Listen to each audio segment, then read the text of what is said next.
Hello, hello viewers and learners, সালামু আলাইকুম। আমি মোহাম্মদ আব্দুল হালিম, ইংরেজির শিক্ষক। আমি ইংরেজি শেখার একটি লেসন নিয়ে আলোচনা করব। 20টি ইংরেজি বাক্য থাকবে। প্রতিটি বাক্যে একটি বা দুটি ব্ল্যাঙ্ক থাকবে। ব্ল্যাঙ্ক পূরণের জন্য 4টি করে অপশন থাকবে। এমসিকিউ পদ্ধতিতে শূন্যস্থান পূরণের সঠিক অপশন নির্ণয় করতে হবে।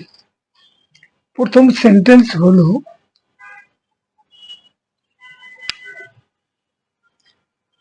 it was Italian that she dash, wasn't it? Say Italian ভাষা অধ্যয়ন করছিল, তাই নয় কি? wasn't it এর মানে হলো was not it। এখানে যথারীতি 4টি অপশন আছে। Studies, would be studying, was studying, may have studied। মানে এখানে সি এর পরে যে ব্ল্যাঙ্ক স্থান আছে, এখানে এগুলোর মধ্যে কোনটি বুঝবে সেটা নির্ণয় করতে হবে। বাক্যে এমন ধারণা পাওয়া যায়, ইট ওয়াজ ইটালিয়ান দ্যাট, যে এখানে উল্লেখিত ব্যক্তি অতীতে ইতালিয়ান ভাষা শিখেছে, তাই ওয়াজ স্টাডিং ই সঠিক অপশন। এখন পুরো বাক্যটি হচ্ছে, it was Italian that she was studying, wasn't it. এই ওয়াজন্ট ইট এই কথাটি হলো ট্যাগ কোশ্চেন। ট্যাগ কোশ্চেন সামনে আসবে, আমরা এটা দেখব। দ্বিতীয় বাক্যটি হলো, there are too many people sleeping dash on the streets of London and other big British cities। London ও অন্যান্য ব্রিটিশ শহরের রাস্তায় অনেক মানুষ কষ্ট করে ঘুমায়। এখানে রাস্তায় যে ঘুমায়, ওটা একটা শীতকালীন দেশ, খুব ঠান্ডা পড়ে, তার মধ্যে রাস্তায় ঘুমানো একটা কষ্টকর অভিজ্ঞতা। তো অপশন কোনটা হবে? Wild, hard, rough, fierce. আমরা এখানে ওই দেশি লোকেরা যে মানে নেটিভ স্পিকারগণ যে পদ্ধতি অনুসরণ করেন, যে শব্দ ব্যবহার করেন, সেগুলো আমাদের ব্যবহার করতে হবে। রাতের বেলা শহরের রাস্তায় কষ্ট করে ঘুমানোকে বোঝানোর জন্য সঠিক শব্দটি হচ্ছে হার্ড। পুরো বাক্যটি হলো, there are too many people sleeping hard on the streets of London and other big British cities। Sentence number 3, I'd rather you dash ask her round। আমার পরামর্শ হচ্ছে তাকে তোমার বাড়িতে আমন্ত্রণ জানাও। I'd এটা বোঝাচ্ছে I would। ask her round দ্বারা বোঝানো হচ্ছে কাউকে নিজের বাড়িতে আমন্ত্রণ জানানো। I'd rather থাকলে এটি দ্বারা আমার পরামর্শ দেওয়ার সুযোগ হয় এবং পরে শুড বসাতে হয়। অতএব এখানে সঠিক অপশন হলো শুড। এবং পুরো বাক্য, I'd rather you should ask her round।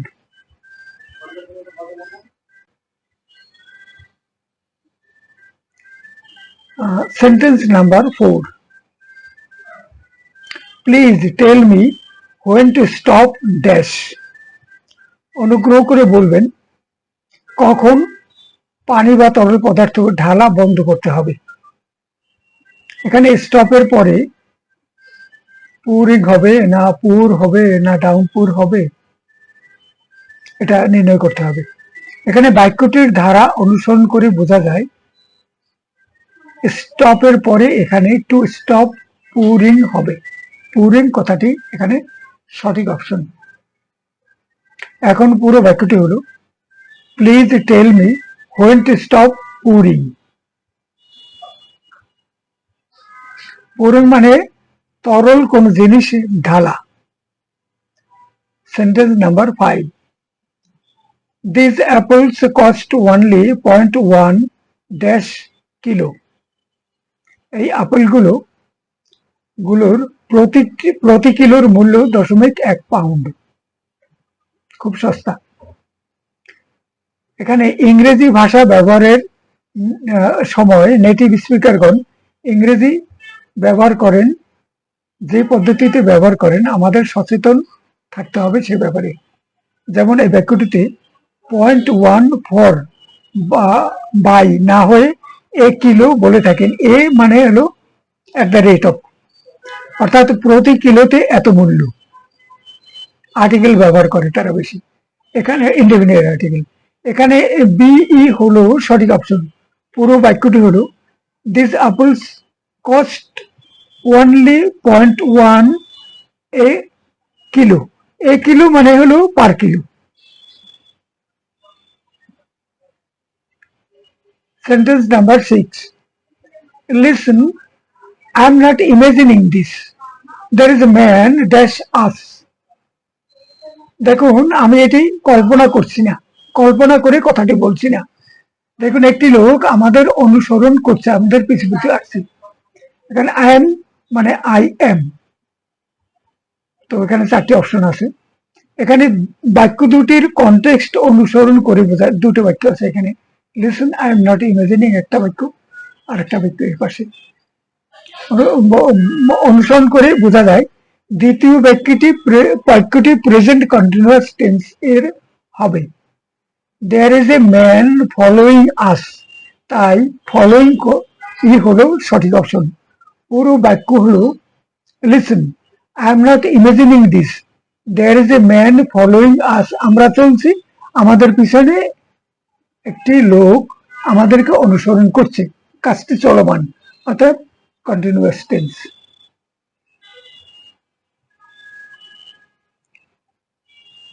Sentence number 7. There dash someone at home. I can hear voices in the living room. বাড়িতে কেউ একজন আছে, আমি লিভিং রুমে কথা বলার শব্দ শুনতে পাচ্ছি। দ্বিতীয় বাক্যটি I can hear voices in the living room, দ্বিতীয় বাক্যটি প্রেজেন্ট সিম্পল টেন্সে আছে। প্রথম বাক্যটিও একই টেন্সে হওয়ার কথা। বাক্যের ধারাবাহিকতা অনুযায়ী ফাঁকা স্থানে মাস্ট বি বসবে।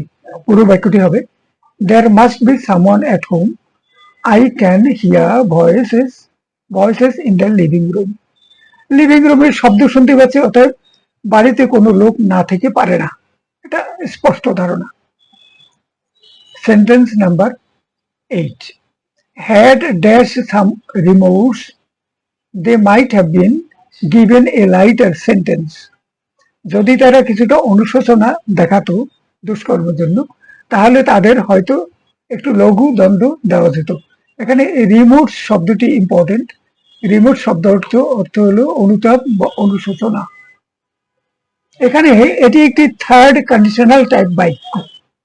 হ্যাড এর সাথে সাবজেক্ট দে এবং ভার্বের পাস্ট পার্টিসিপল শোন, ইফ দে হ্যাড শোন আছে।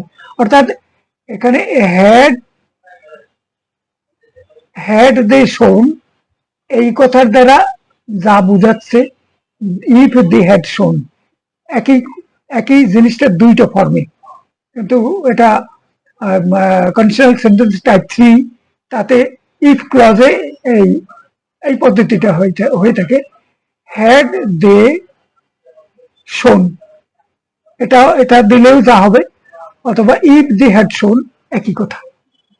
অর্থাৎ ইফ ক্লজ আছে পাস্ট পারফেক্ট টেন্সে, আর মেইন ক্লজে আছে subject plus might have, subject might have এবং ভার্বের পাস্ট পার্টিসিপল। এখানে আমরা দেখতে পাচ্ছি had they subject, they subject, might have আছে, তারপরে ভার্বের পাস্ট পার্টিসিপল বিন আছে।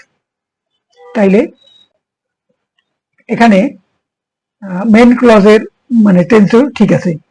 তাইলে পুরো বাক্যটি হলো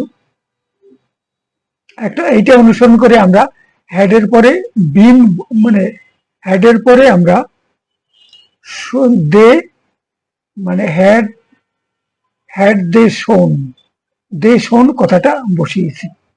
had they shown some remorse they might have been given a lighter sentence.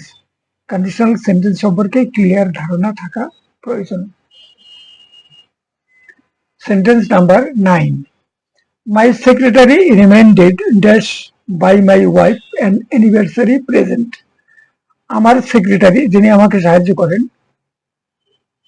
Personal secretary, আমার স্ত্রীর জন্য একটি বিবাহ বার্ষিকীর উপহার কিনবার কথা স্মরণ করিয়ে দিলেন। অনেক সময় ভদ্র ব্যস্ত লোকেরা, যেরকম এখানকার যিনি বস তিনি ব্যস্ত, তার বিবাহ বার্ষিকীর কথা হয়তো মনে নেই, কিন্তু তিনি তার এটা মনে রেখে এবং সে অনুযায়ী তার স্ত্রীকে উপহার দেওয়া দরকার, এবং এটা তার সেক্রেটারি, তিনি পার্সোনাল সেক্রেটারি, তিনি এটা অনেক সময় স্মরণ করিয়ে দেন, তা নইলে বাড়িতে ঝামেলা বাঁধে। তো সেই কথাটা এখানে বলা হয়েছে। এখানে বাক্যের সাথে মিল রেখে বি অপশনের মি টু হবে। পুরো বাক্যটি হবে, my secretary reminded me to buy my wife an anniversary present. Buy তো এখানে আছে, টু বাই, তো মি আমাকে স্মরণ করিয়ে দিলেন একটা স্ত্রীর জন্য একটা বিবাহ বার্ষিকীর উপহার কিনবার জন্য তিনি আমাকে স্মরণ করিয়ে দিলেন। Sentence number 10, if you happen to meet Morag, Morag একজন লোকের নাম, উড ইউ আস্ক হার, এক ভদ্রমহিলার নাম, তাকে কি জিজ্ঞেস করবে ড্যাশ মাই পোস্টকার্ড, যদি তোমার সাথে মোরাগের দেখা হয় তাহলে কি জিজ্ঞেস করবে সে আমার পোস্ট কার্ডে পাঠানো চিঠিটি পেয়েছে কিনা। এখানে বাক্যের শুরুর মূল ক্লজটি প্রেজেন্ট টেন্সের। মূল ক্লজটি কি? If you happen to see Morag, present টেন্সে আছে। মোরাগ চিঠি পেয়েছিল কিনা, এটি হবে পাস্ট টেন্সের। পেয়েছিল কিনা পাস্ট টেন্সের। তাই ইফ শি গট, এটাই সঠিক অপশন। এখানে লক্ষণীয়, উড ইউ থেকে বাক্যের শেষ পর্যন্ত অংশটি একটি second conditional sentence. Would you ask her, এটা পাস্ট টেন্সে আছে। তারপরে হলো would you ask her, if she got, if she got, she আছে, সাবজেক্ট, ইফ আছে, শি আছে, এবং তারপরে মানে পাস্ট ইনডিফিনিট টেন্স আছে। তাইলে মানে সেকেন্ড কন্ডিশনাল সেন্টেন্সের মানে কম্পোজিশনটা এরকম, মানে ইফ ক্লজে হবে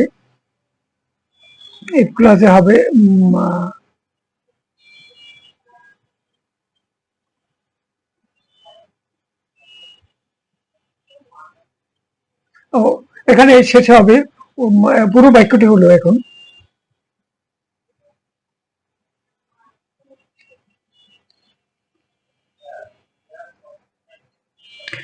if you happen to see মোরাগ, এই উড ইউ থেকে শুরু করে এখানে সেকেন্ড কন্ডিশনাল সেন্টেন্স।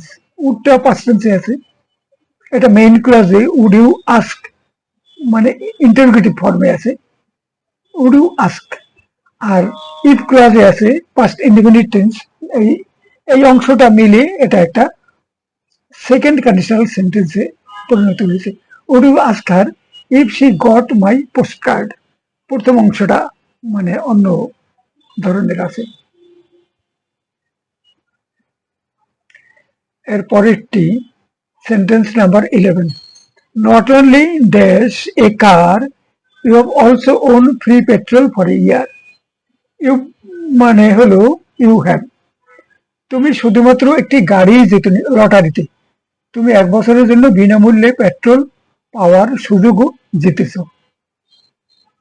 তাইলে এখানে বাক্যটি প্রেজেন্ট পারফেক্ট টেন্সে আছে। You have won, you have won, এটা হলো বাক্যের মূল অংশ। নট অনলি এরপর ইনভার্সন হয়, উল্টো পাল্টা, তাই ইউ হ্যাভ ওন না হয়ে হ্যাভ ইউ ওন হবে। সঠিক অপশন হলো হ্যাভ ইউ ওন। পুরো বাক্যটি হলো not only have you won a car, you have also won free petrol for a year. This time sentence number 12. Only now dash why you didn't tell me. শুধুমাত্র এখন আমি বুঝতে পারছি কেন তুমি আমাকে ইতিপূর্বে বলনি। এখানে ওনলি কথার পর ক্লজটির ইনভার্সন হবে, তাই ডু আই আন্ডারস্ট্যান্ড হবে। পুরো বাক্যটি হবে only now do I understand why you didn't tell me. ইনভার্সনটা একটু ভালো করে খেয়াল করা দরকার, কারণ একাধিক বাক্যে ইনভার্সন পাচ্ছি আমরা 20টি বাক্যের মধ্যে। Sentence number 13. I was a dash a housewarming party next week. What do you think? দুটো বাক্য। আমি আগামী সপ্তাহে একটি হাউস ওয়ার্মিং পার্টি আয়োজনের কথা ভাবছি, তুমি কি মনে করছো? হাউস ওয়ার্মিং পার্টি বলতে কি বুঝি? কোনো এলাকায় যখন কেউ নতুন কোনো বাড়িতে বসবাস করার জন্য আসে তখন সে হাউস ওয়ার্মিং পার্টি আয়োজন করে। এটা ওইসব দেশে রেওয়াজ, করে অনেকেই, সবাই করে না। এখানে থিঙ্কিং অফ হ্যাভিং এর সঠিক অপশন। পুরো বাক্য হলো I was thinking of having a house warming party next week, what do you think? অন্য একজনকে জিজ্ঞেস করছে তার মতামতের জন্য। Sentence number 14. I won't be going to Rhodes একটা স্থানের নাম with you tomorrow dash I feel a lot better. এখানে ওন্ট মানে হলো উইল নট, এটা কন্ট্রাকশনে ওন্ট হয়। এখানে আনলেসই সঠিক অপশন, মানে একটা নেগেটিভ এখানে আনতে হবে। এখানে একটা নেগেটিভ আছে আর এখানে আর একটা নেগেটিভ হয়ে পুরো বাক্যটা সঠিক একটা যুক্তিসঙ্গত অর্থ প্রকাশ করে। পুরো বাক্যটি হচ্ছে I won't be going to Rhodes with you tomorrow unless I feel a lot better. আমি যদি আগামীকাল আরো একটু অসুস্থ বোধ না করি তাইলে রোদসে যে যাওয়ার কথা আছে সেখানে আমার যাওয়া হবে না। এই ধারণাটি ব্যক্ত হয়েছে। Sentence number 15. The grass is still all wet. It dash during the night. ঘাস তো সব ভিজে রয়েছে, রাতে বৃষ্টি হচ্ছিল। এখানে রাতে যে বৃষ্টি হয়েছে সেটি কি একটি সময় ধরে হয়েছে? একটি ডিউরেশন হলে প্রেজেন্ট পারফেক্ট কন্টিনিউয়াস এর প্যাটার্ন হবে, একটা ডিউরেশন বুঝাবে। এখানে মাস্ট হ্যাভ বিন রেইনিং ই সঠিক অপশন, একটা সময় ধরে বৃষ্টি হচ্ছিল। পুরো বাক্যটি হলো the grass is all wet, it must have been raining during the night. Sentence number 16. We don't have to be there dash lunch time. আমাদের সেখানে লাঞ্চ টাইমের পূর্বে পৌঁছানোর প্রয়োজন নেই। এখানে আনটিলই হলো সঠিক option. We don't have to be there, lunch time হওয়ার পূর্বে আমাদের সেখানে পৌঁছানোর দরকার নেই। বাক্যের সাথে একটা মিল রেখে এখানে আনটিল কথাটাই হবে, অন্য কোনো অপশন এখানে ফিট হবে না। We don't have to be there until lunch time. Sentence number 17. What dash if you had been in my position? তুমি যদি আমার স্থানে থাকতে কি করতে? এটি একটি কন্ডিশনাল সেন্টেন্স টাইপ 3 এর বাক্য, ইন্টারোগেটিভ বাক্য এটা, এবং কন্ডিশনাল টাইপ 3 কেন? ইফ ক্লজে এখানে পাস্ট পারফেক্ট টেন্স আছে।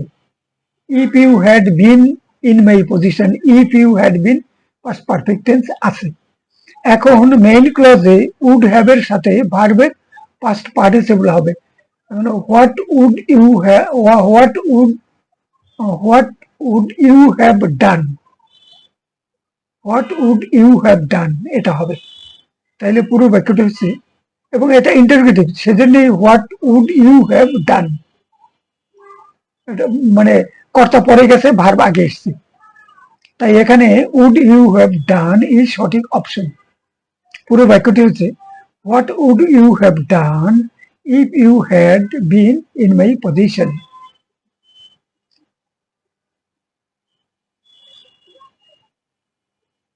কন্ডিশনাল সেন্টেন্স 3 ধরনের, সেটা ভালো করে নখদর্পণে রাখা দরকার। Some foods such as burgers and pizzas, উচ্চারণটা pizzas, dash bad for your health. এগুলো অনেকেই খাবার দাবার এইসব খাবার খেয়ে থাকে। বার্গার ও পিৎজার মতো কিছু খাবার তোমার স্বাস্থ্যের জন্য খারাপ হতে পারে, এড়িয়ে চলা উচিত।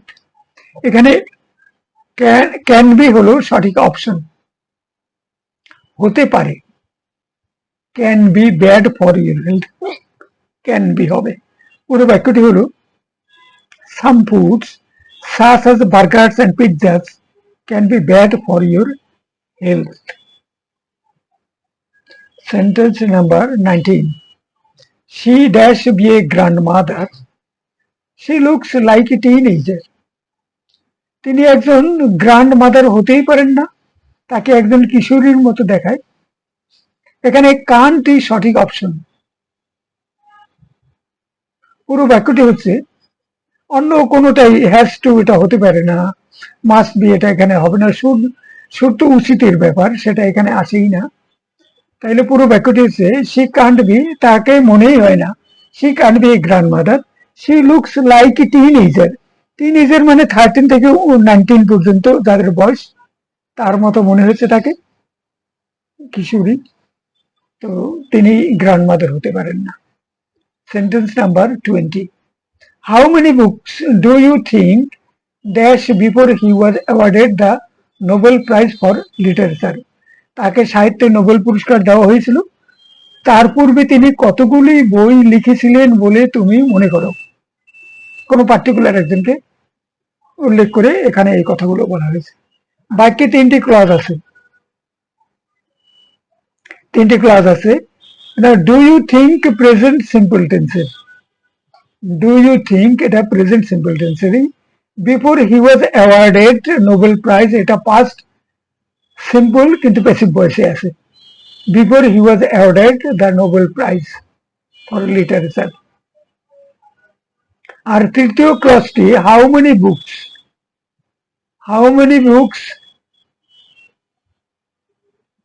হি had written, how many books এখানে, আর ওই হি হ্যাড রিটেন